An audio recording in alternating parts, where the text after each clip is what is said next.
السلام عليكم.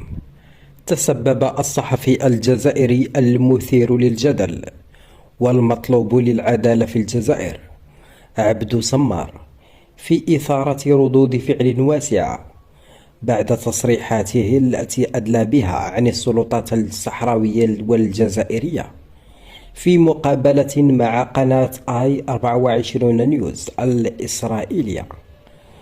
وسلط سمار الضوء على تأثير التعاون العسكري بين المغرب وإسرائيل على منطقة شمال إفريقيا، وأكد أن هذا التقارب لا يخلو من تهديدات ضمنية بدرجة أولى لجبهة البوليزاريو ومن ورائها النظام الجزائري.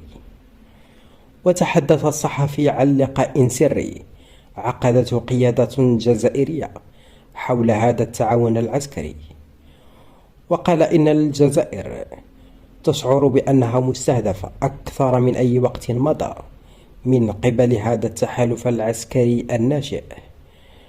وبالنسبة للقادة الجزائريين ليس هناك شك في التهديد الذي يثيره التعاون المغربي الإسرائيلي على الصعيد العسكري.